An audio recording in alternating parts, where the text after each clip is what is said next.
Showtime in the University City.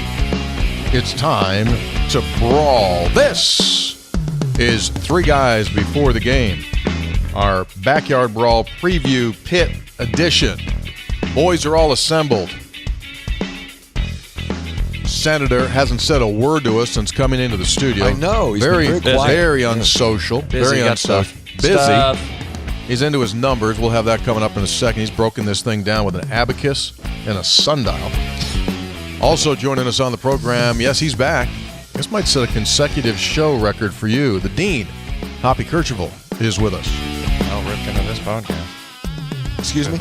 You're the Cal Ripken of the podcast. You just show up every podcast. He's Lou Gehrig. Never a doubt. Yeah. I miss a couple.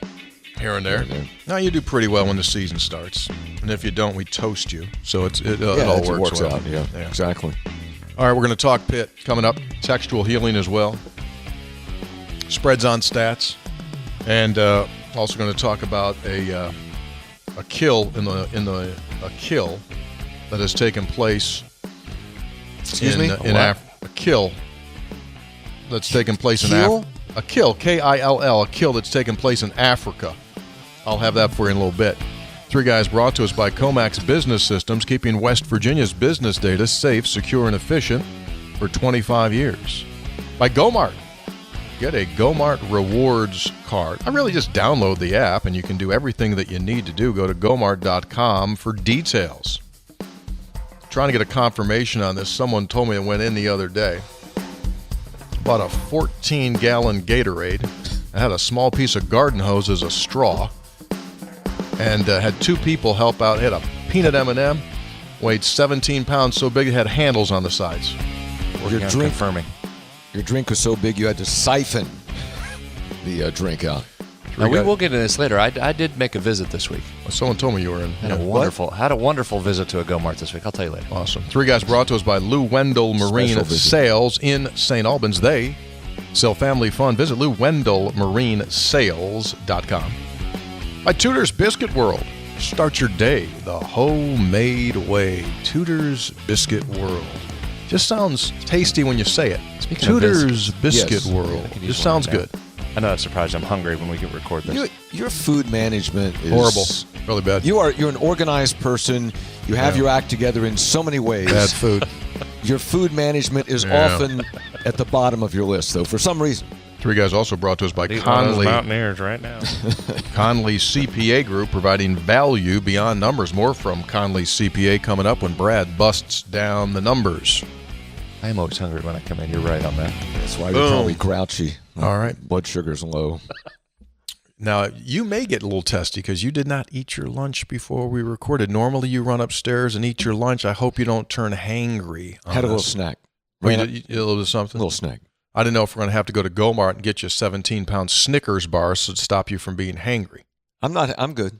Okay, good. Cool. So thank you. Well, we'll judge that in the next 60 to 70 minutes. We'll see. Let's just watch him 72nd minute. If he gets going a little bit, jumpy or so. What's up, dog? You need a little something? Usually that's because I have to go to the bathroom. That's usually what happens.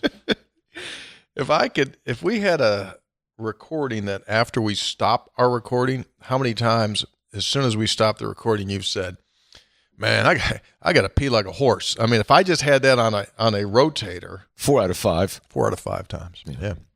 All right. So here it is, man. Fun time. We've already dealt, right, with the excitement of the opener against Penn State. Didn't happen. Took care of the Great Danes. Took them for a walk. Now you've got 2 weeks in a row of significance, right? You've got the backyard brawl. And next week, the Big 12 Conference opener happens to be at home against Kansas. So a lot of fun before we end this month of September. Hoppy, how big is Saturday's game? Tony, I'm going to start with H-O-O, Hoppy's obvious observations. When I was a student here back in the day, when at the start of football season one year, we hung a banner in front of our apartment and said, "Beat Pitt." Mm-hmm. And the first game wasn't Pitt, but that was because the Pitt game was about more, Brad, than just a game. And I was searching for the right word before we went on the air, and I came up with two words, profound and existential. And I actually think existential fits more because existential is about the nature of something. And the Pitt game is about the nature of a rivalry, the nature of the spirit of what it means to the spirit of competition. It is all wrapped up in the WVU Pitt game, which is more than other games. Now, other games have more significance in terms of how you do in the conference, but other games are games. This is about more than just a game and has greater meaning. And this is going to be the 107th time they've played. And I just think it is very sad that they don't play every year. I mean, in college football, there are rivalries that play every year. And this is a game that should be played every year, and it is tragic that the realignment of conferences has left us with this game occasionally instead of every year. The risk of repeating myself that I've said every time for the last 3 years now, this is college football. To back up what you're saying, this is college football. I said to the guys last night, Hoppy, we were leaving Sportsline, Mm-hmm. it just feels different. Like you're just amped up differently for this one than you are all others. And there are other big games. And Penn State was awesome. And there's going to be some great Big 12 games coming in. And the atmosphere is going to be this one is different. Some of it's proximity. Mm-hmm. Some of it's the 107 years that you've played it. It's hard to replace time, right? This is college football. It's sold out again. Big surprise. So it would make Did they announce it as a sellout? Yeah, they did today. It would make a lot of sense with all of those factors. And I would say the Pitt folks feel exactly the same as we do, which makes a lot of sense that the game's not played every year then. Why would you want to have these on the schedule? Why would you want to play this every single year? It's a shame they're not still in the same conference so that you don't have to use one of your non-conference games on it. But this game feels different because it is different, Hop. It is different. When we watch games, and I want to be clear about this too, because I don't hate Pitt. I don't buy into that. And primarily it's because I respect the rivalry, number one. Number two, I've seen a lot of great Pitt-West Virginia games, wins, losses. Number three is, Tony, whenever we've had contact with the Pitt folks, they've been fantastic. E.J. Borghetti, one of the all-time greats. Great. He's terrific. So I have none of that acrimony, okay? However, when I'm watching games and I'm just flicking, and Brad, the Pitt game comes on, I feel different watching Pitt than I do any other team, right? Well, I'll tell you what, you should have come up to some of those basketball games when Tony and I sat right there. You might change your opinion. Well, and their administration's always been wonderful. You get a little different feeling sitting in there in Old Fitzgerald Fieldhouse. They're right behind you screaming things at you when they're taking. Peterson Event Center, you're in there making shots on them. Kevin Pittsnoggle hitting a hook shot from nearly 3-point range. They're not so friendly to you, Hoppy. They're not so friendly. Well, okay, fair enough. I haven't been to the Fieldhouse. What's it called? Now it's Peterson Center for a long time. Yeah. And you know what's interesting, too, is that Pat Narduzzi has tried different things about this game. He's tried not to say anything about the rivalry. He's tried to say, don't talk to the media. And this year he's embraced it like it's the backyard brawl. And you know what? He needs this game. I mean, West Virginia wants it. He needs it. After a bad year last year, and it was a big story in the Pittsburgh paper, like, Narduzzi, it's been a while since they won 11 games with an NFL quarterback, and they don't beat the rivals very often. A lot at stake in this game. Both coaches, right? I mean, one of the coaches on Saturday night's going to go to bed and sleep like a baby, and the other one's going to go to bed and sleep like a baby and get up every 2 hours and cry. Be sick to their stomach. Yeah, be nauseous. Yeah.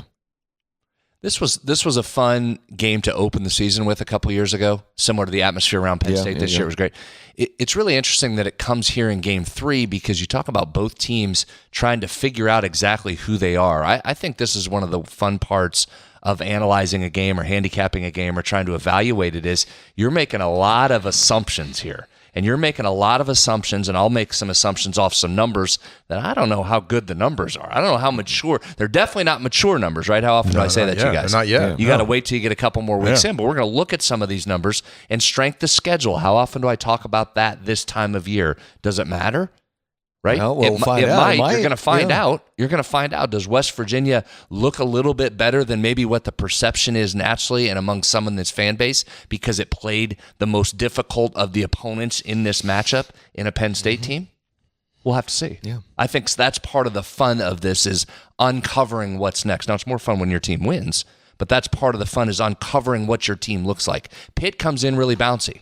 I'm not sure they thought they'd be 2-0 at this point. They didn't know what they had on either side of the ball, at quarterback or a defense that's completely rebuilt. So they come in bouncy.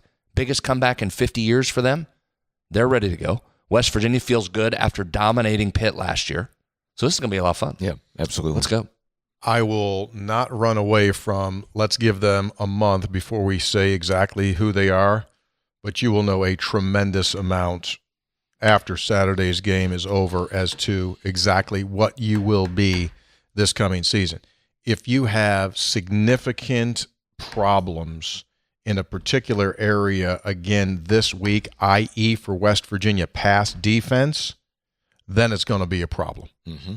It's going to be a lingering problem. It'll be a canker sore that doesn't go away. So you'll know that. However, if it gets mended and it's at least solid on Saturday, then you'll go, okay, got a chance to be solid. But if it again proves to be a major weakness, then it's probably going to be. Here's why. Because all week long, what have the coaches said? This is all correctable. Hoppy, you're a linebacker. You're supposed to drop down 12 yards, sit in your hole on the hash. But you were dropping down 6 last week. You were sniffing, trying to get a pick. Weren't doing what you were told to do. Now, I'm telling you this week, you're going to drop 12. And you're going to stay right there in that hash mark, and you're going to cover your zone. Mm-hmm. Now, if you don't do it again, then it's going to become a problem. Mm-hmm. So you'll learn. You'll know. That's what's been encouraging is they're not saying or not even implying that guys can't make plays. It's just that they're not doing what they need to be doing in all instances. Correct? They say it's correctable, not like, wow, we don't know who's going to play there. We don't have a guy for that position. Yeah, and you've got some inexperience isn't the correct right term because you've got guys that have played a lot of football, but some inexperience here. Both your corners, Garnes and Hollis, have not played here. Those linebackers you just mentioned, Trey Lathan got in, 4 games last year before he was injured. Josiah Trotter's in his freshman year. Reed Carrico has not played here before. So you've got a lot of new pieces that are trying to figure out a new system as well as just play football out there. So that's part of the challenge and why you would expect that group in particular to continue to grow and get better. But guys, I don't want to turn the page too far ahead, but strap in, man. Oh, yeah. I mean, strap in after Pitt here. You're going on a run of Kansas, Oklahoma State, Iowa State, Kansas State, Arizona, 4 of those teams are ranked. The one that's not is Kansas. They just fell out because they lost last week. Quarterbacks, Jalen Daniels coming. Bowman in his 19th season. Yes, 20th. He's fully invested in the pension coming up here after the West Virginia game. He's got a 401k. Yeah, he's I think cash he's fully in, fully vested.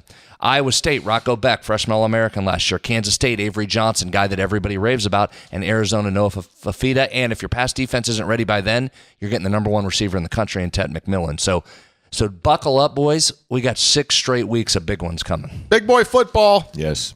Big boy football, Hoppy. Are you ready? It doesn't matter if I'm ready. Oh. You're ready, though. The young men in the gold and blue need to be ready. I'm ready. Let's go. I'd like to play this thing now. Wow. I'm jacked. It's going to be a spectacular weekend, Friday, Saturday up in Pittsburgh. It starts off with a West Virginia connection. Our very own Charles Wesley Godwin, the official music artist of Three Guys Before the Game, is going to be holding a concert the night before right there in the Berg. And as you might imagine, there may be a couple, 2-3 Mountaineer fans that have already committed that they will be there. It's going to be a great time. It's fortunate that Charles Wesley's available because he had been on tour. He's on a little bit of a downtime now. Yes. Just a little bit. I talked to him at the last Connection 304 event, and he was just happy to be off the road, enjoyed the road, but happy to be off the road, but he's going to do that event on Friday. That is Stage AE in Pittsburgh. Stage AE in Pittsburgh. That is coming up as we record on Thursday. That is Friday evening. Check it out. Stage AE. Should be pretty Where's good. that?